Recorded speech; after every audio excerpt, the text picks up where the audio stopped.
with that more complicated formula when rectangle and trapezoidal have this simple formula. So I'll just do this derivation for the rectangular rule, and I will not really go through the details with the other rules, but I'll give you what the truncation error is.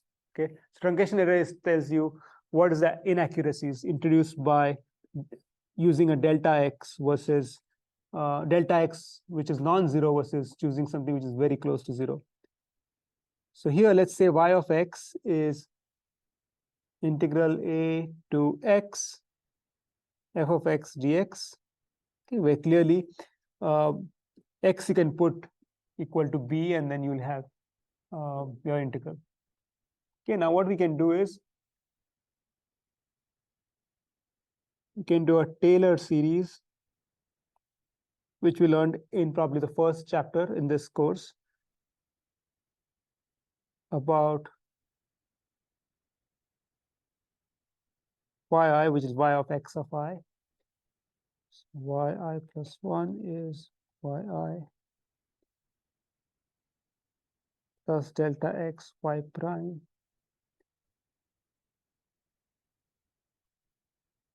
plus delta x square divided by 2 factorial yi double prime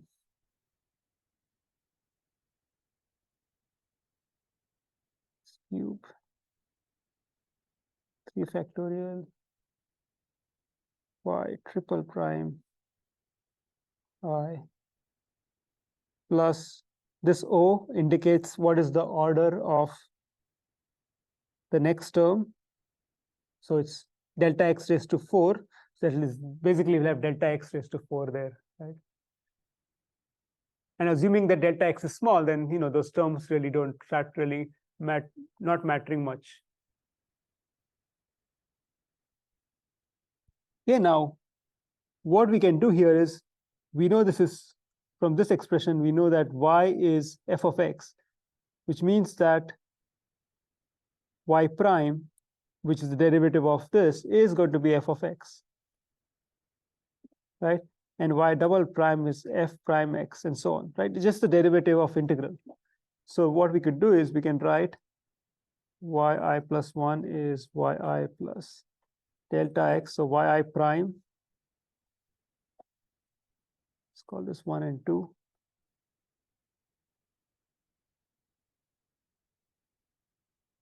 fi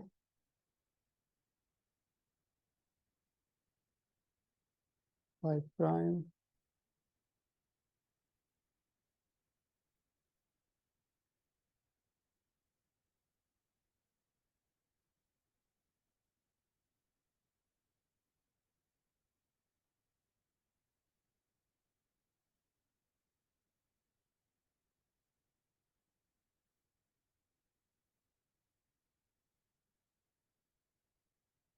Yeah, this is just to indicate that it came from 1, that came from 2, this came from 3.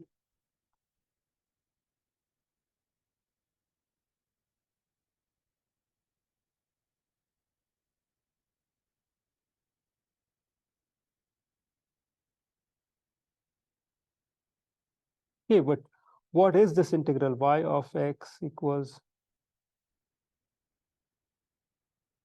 here let's just take xi plus 1 f of x dx. That's simply y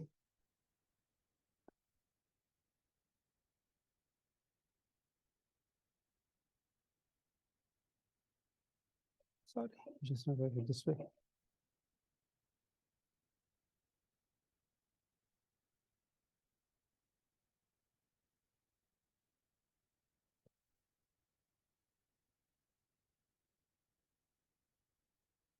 Okay, so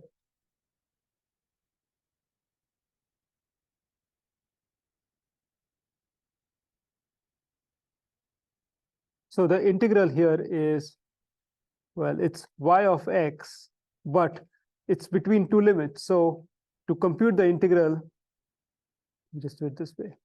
There's xi plus 1. There's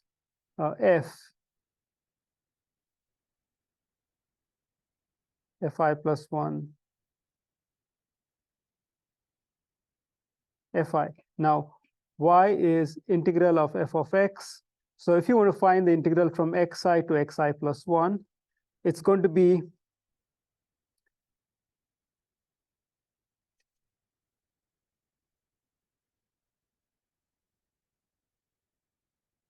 yi plus 1 minus y of I. This is basically the exact value. You basically find the integral, you sub in the value of I plus 1, and you sub in the value of I. So this is my exact value. What the rectangular rule does is, if you recollect, it's delta x divided by, sorry, it's just delta x times f of I. Right? This is the rectangular rule. You basically assume a rectangle whose height is fi and width is dx, and that is your integral.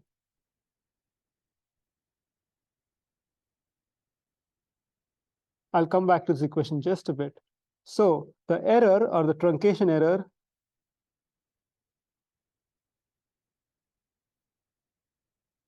is yi plus 1 minus yi, which is the exact integral, minus delta x times fi.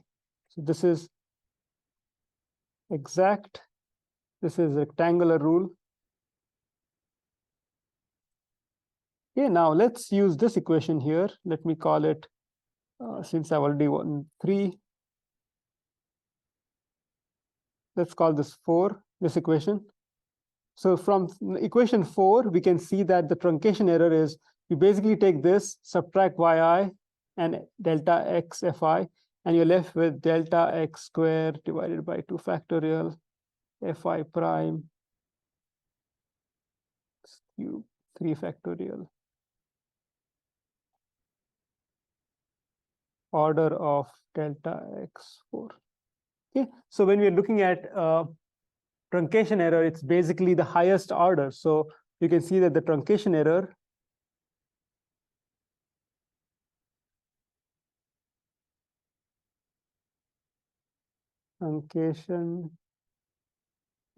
is of the order of delta x square. It's proportional sign.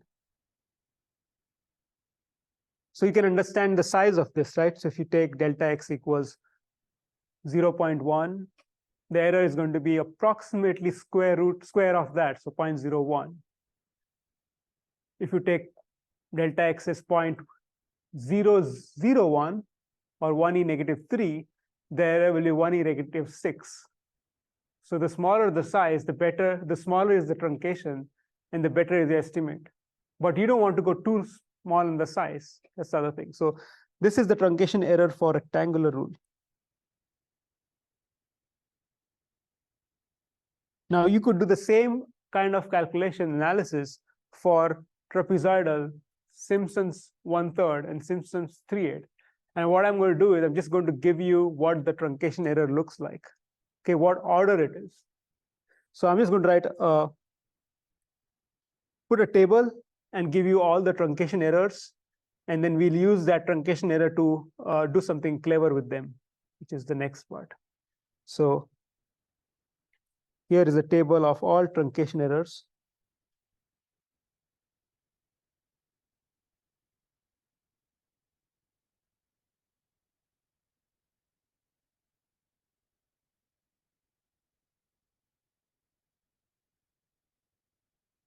Let's make a table of rule versus truncation error, rectangular,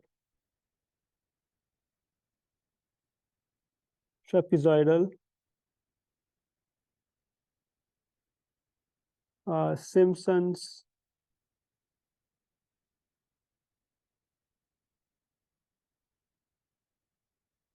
one-third, Simpson's 3/8. Okay, so the truncation error we just wrote down for is proportional to delta x square. Turns out that the truncation error for the trapezoidal is delta x cube. the truncation error for Simpson is delta x raised to 5, and then the 3/8 is the same, delta x raised to 5. It's a little smaller than, it's very, well, it's actually kind of comparable with 1/3. So this is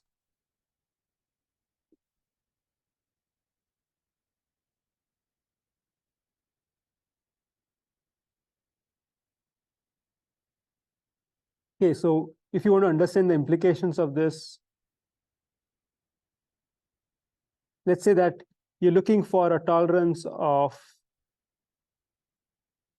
1e negative 5. Okay. So you want your calculations to be accurate to this number. This is how much you want your calculations.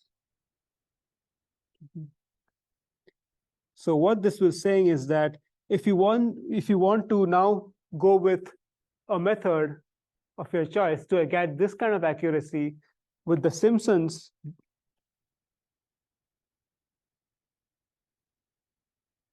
okay, so with the Simpsons, what you'll have to do is you need to take step size of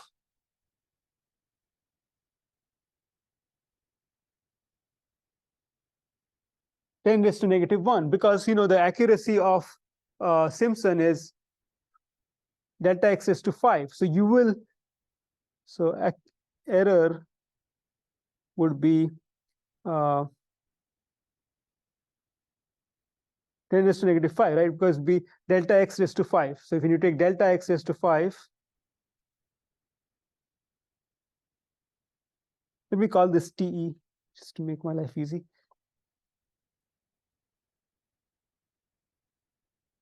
So the TE would be delta x raised to 5, which would be 10 raised to negative 5. Okay. If you want to use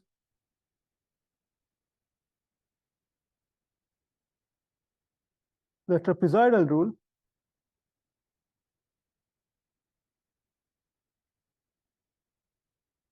then what is delta x such that T is delta x raised to 5? So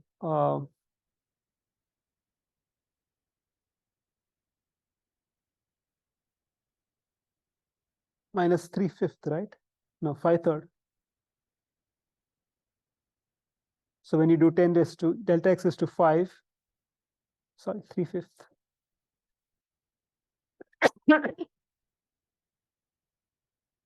You do I'm doing something wrong, delta x.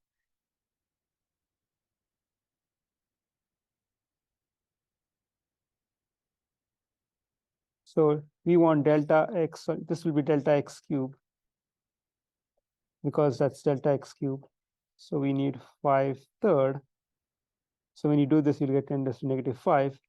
What is 10 raised to negative 1? It's 0.1. Let me compute what 10 raised to negative 5/3 is.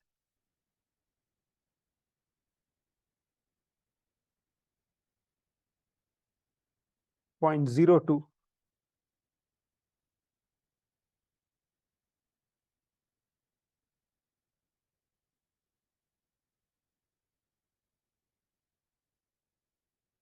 And then if you want to use rectangular,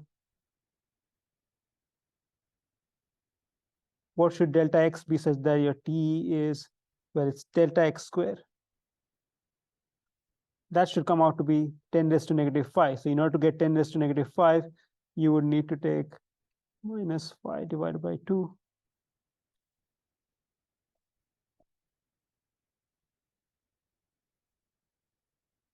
.003.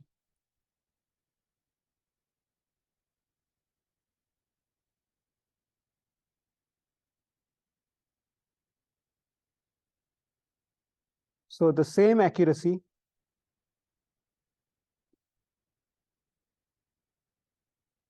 okay, all of them giving you a total error of 10 raised to negative 5. That's your tolerance. But look at the step size. You need to choose 0.1. 0.1 is kind of big, right? Compared to 0.02. It's 5 times big. And then this is 0.02 is at least 10 times bigger, a little less than 10 times bigger than 0.003. So you can actually get the same accuracy with a big delta X with the Simpson rule. So why won't you use the Simpson rule? You'll definitely use the Simpson rule because it'll reduce the number of calculations you need to do. And that's why you want to go for a higher order rule.